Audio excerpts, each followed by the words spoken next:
My name is Goodman, and I'm an author, columnist, and journalist. To support this YouTube channel, subscribe. My Patreon link is below in the description section. Buy my 2 books. They're doing extremely well on Amazon. But her top secret emails, but her deleted emails.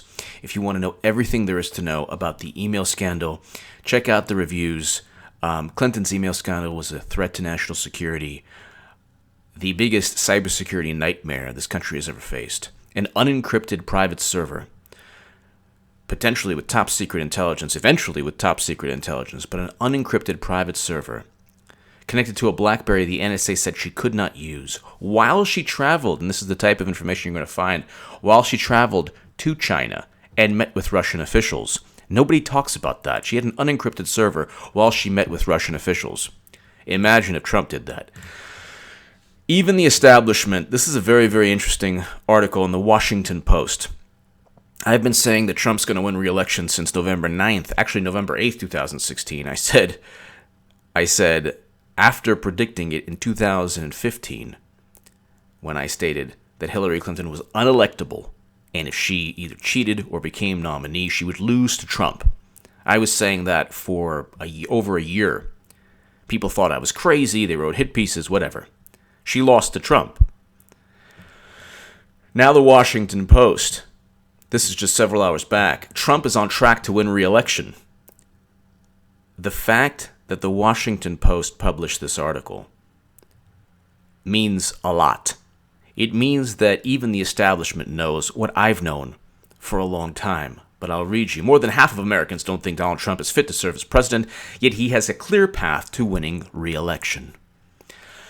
If Trump isn't removed from office and doesn't lead the country into some form of global catastrophe, he could secure a second term simply by maintaining his current level of support with his political base. That is what I've been saying forever, since he won. The same failed tactics, identity politics, the lack of a profound message from the Democratic Party, I don't want to, pick a fight here, but it's the Young Turks of the world, the kind of groupthink, David Pakman, it's the subsidiary YouTube channels from CNN. It's like CNN, the Washington Post, the New York Times. They have their presence on YouTube. You know who they are. And the groupthink is CNN, MSNBC. Oh my God, Trump is this crazy, evil villain, racist, white nationalist, white supremacist. Let's find a euphemism to call him. And if we hate him enough, if we hate him even more than we hated him in 2016, then suddenly Wisconsin, Michigan, and Pennsylvania will vote Democrat in 2020. That's not going to happen. The reason he won the Electoral College is because he's not a Democrat and he's not Hillary Clinton. And if you replace Hillary Clinton with Kamala Harris, or you replace Hillary Clinton with another corporate Democrat who is less hawkish or more hawkish in terms of neoconservative foreign policy than Trump, you're not going to win. If it's the same type of politician, if it's a politician who would bail out banks in a second, if it's a politician who would send troops, soldiers, or bomb anywhere on the planet in a second, utilize the authorization for use of military force the way President Obama did and President Bush did. And by the way, Democrats hate Trump so much, they passed a $700 billion defense bill that gave him the same authorization for use of military force, the AUMF. He could do anything he wants now for a limited amount of time without congressional approval. But that's the hypocrisy within the Democratic Party. You have this groupthink, this utter nonsense that either Bernie Sanders cost the election, that's the establishment narrative, Bernie Sanders cost the election, or it's single payer, but Bernie's message wasn't just about single payer. It was about ending perpetual counterinsurgency wars. When Jeremy Fassler of the Daily Banter writes a hit piece on me, I don't care. But I had an amusing rebuttal on YouTube. He said, H.A. Goodman never talks about any progressive values. And by the way, don't call me a progressive. I don't care. For the people who worship Milo Yiannopoulos and the people who worship Hillary Clinton, you're not going to like my viewpoint, because I can't stand either extreme. But when the Daily Banter writes a hit piece on me and says, he doesn't really have any progressive policies, only the fact that he wants to end perpetual counterinsurgency wars, big deal. That is a big deal. That is a big deal. It's more important than gun control. So the left says, or the Democratic Party says, gun control, very important. Oh yeah, regime change. Let's continue that. The gun control we should implement as a nation is ending regime change, ending neoconservative foreign policy, bringing our soldiers home from Iraq and Afghanistan and over 130 nations around the world. We have soldiers who are fighting and dying in Africa, in places throughout the globe. Most Americans don't know. You need a foil to President Trump if Democrats are to win. Not, less hawkish or a tiny bit more hawkish. Would be less inclined to bail out Wall Street, but would still bail out Wall Street. Bernie Sanders wanted to break up too big to fail banks. That's not a socialist policy. That actually is, or a communist policy. That's something to ensure the economy, the capitalist economy that we have, runs, so we don't have to nationalize banks like Bush and Obama did. They pumped in hundreds of billions of dollars in the TARP, the Troubled Asset Relief Program. That's socialism. But the issue is he's on track to win, and I'll continue.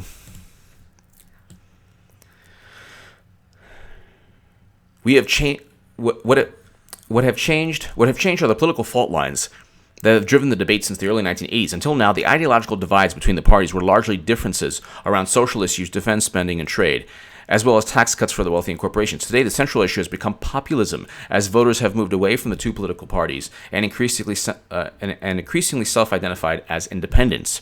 I wrote about the independent vote during the election, and all my detractors were like, who cares? I said, and by one estimate, there are more independents than Republicans and Democrats combined. Michigan, Wisconsin, and Pennsylvania have not voted for a Republican in a presidential campaign since the 1980s, even with Trump's 05 audio. And that's another thing. Democrats are not going to win by continually blaming Russia or blaming Bernie. There's no evidence for the Trump-Russia collusion. It's the most insane, ridiculous theory. And you would think people on the left would champion the truth. You would think people would champion WikiLeaks and Julian Assange as publishers who publish the truth, the crimes and the criminal behavior and the foul play and the corruption. What happens when you expose corruption in the Democratic Party? Well, there's two things that would normally happen. One is, or could happen. One is that the political party or the people who have been exposed, the Democrats fix that corruption. Oh, well, Bernie was cheated. Let's make sure that the next progressive candidate isn't cheated. No. On the contrary, what takes place is everyone doubles down. Oh my God, Trump colluded with Russia. Oh my God, Trump somehow gave WikiLeaks the DNC and Podesta emails when we already knew that Hillary Clinton was unelectable because of favorability ratings and a whole lot of other things. She was dishonest. I wrote about this in 2015. I apologize for continually bringing up the fact that I did write about it. It's just that when you take a lot of heat, not that I care that much, but you take a lot of heat. I took a lot of heat, like 8 hit pieces written on me. And even still, I'm arguing with the left and just recently with the right, with the whole Milo Yiannopoulos thing. People don't want regime change, left or right. People don't want to bail out banks, left or right. The way it is right now, we will have to.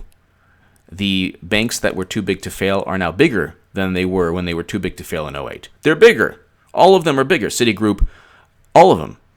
JP Morgan, they're all bigger. So what do you think is going to take place?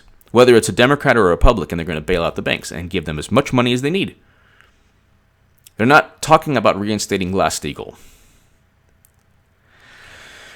Whether or not you are on the left and you think things are feasible, like banning fracking or ending wars, or this is the daily banters of the world, or the daily beasts of the world, or the entire public relations groupthink, the entire PR apparatus, their goal is to further the policy objectives of donors to the Democratic Party. Donors to the Democratic Party are very similar to donors to the Republican Party. That's why when the whole, you take away Twitter, and you take away, really, the propaganda machine of the Democratic Party. Because they don't really stand for anything. They're going to act and behave like Republicans on the biggest of issues. But when it comes to identity politics, when it comes to correct the record trolls, there's a new version of correct the record. Now it's, oh my God, how dare you say this? How dare you think this? You're helping Trump. You're some kind of euphemism. You're a white supremacist, or you're a white nationalist, or all of these things. Whereas when President Obama was in office, Attorney General Loretta Lynch literally said, oh yeah, police departments don't have to record the number of civilians killed. And nobody said anything.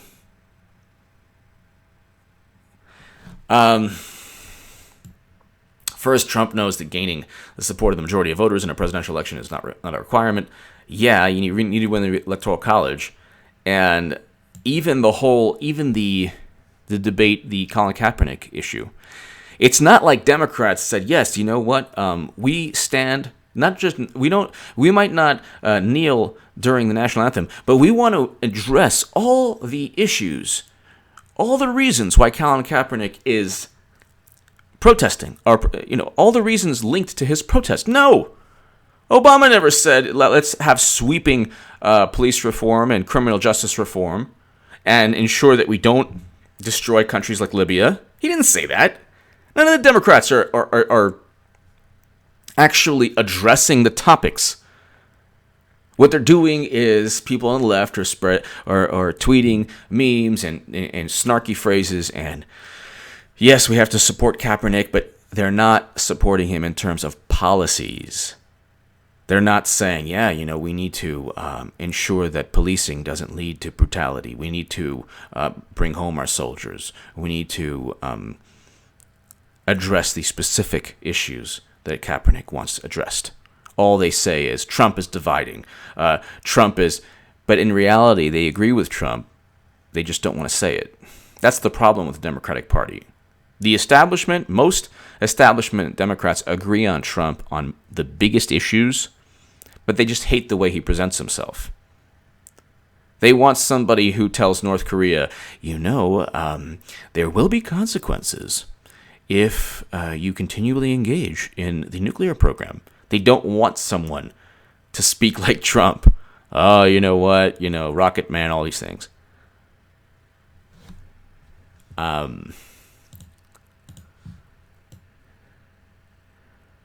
Fourth, Trump's support has largely remained durable with core groups of supporters. Here's the issue with that. In addition, Trump must carry Michigan, Pennsylvania, Wisconsin. What was the stat that I heard? He won Michigan with less votes than Bush lost Michigan in 2004. That's how bad Democrats were. He won Michigan with less votes than Bush, and Bush lost Michigan in 2004. I think that's the stat.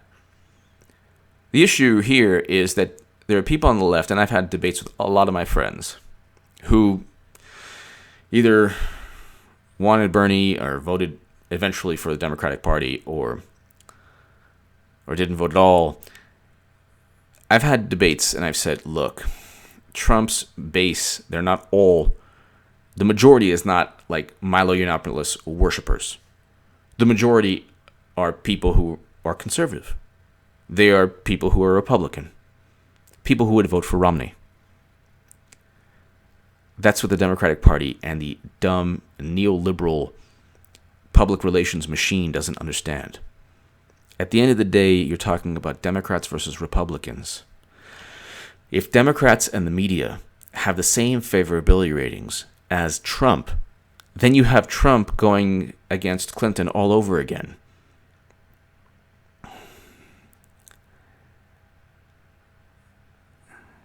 Give me your thoughts below. Share this segment everywhere. Buy my 2 books, Buttered Top Secret Emails, Buttered Deleted Emails. They're doing extremely well on Amazon. And subscribe to this channel if you do not adhere to a vapid form of groupthink and brainwashing on either the left or the right. Thank you so much for listening.